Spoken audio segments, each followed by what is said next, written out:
Իսկապես աննախադեպ է, երբ որ դու չունես խոսքը փոխխոսնակի մասին է, երբ որ դու չունես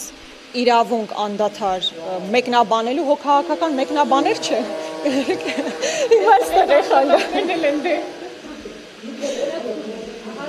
Մենք նիստերի դահլիճում չենք լինելու, բայց դեռ շենքում ենք։ Ընդհանուր իրավիճակը ինչպես գնահատեք,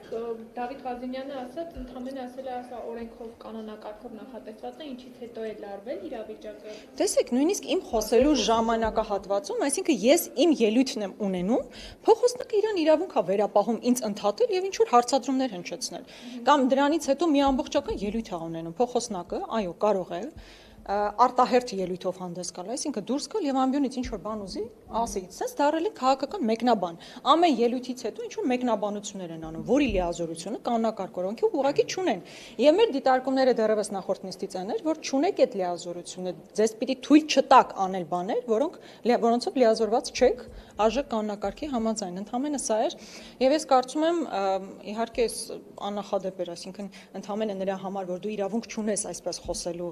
արդեն ՊՊՑ-ներ գրավել, սա ուղղակի խայտարակություն է, բայց ես հուսով եմ իրենց համար դաս կլինի, որ այսուհետ որևէ ձև ոչ падգամավորի խոսքին միջամտեն ելույթ ունենալուց եւ ոչ էլ падգամավորի խոսքը ուղղակի սկսեն մեկնաբանել։ Ու մեկնաբանելը բավականին մեծ ելույթ է ստացվում, էլի սովորական ռեպլիկ չի, որ մտածես մի բառ ասացին անցան, չէ, մի մեծ ելույթ են անում։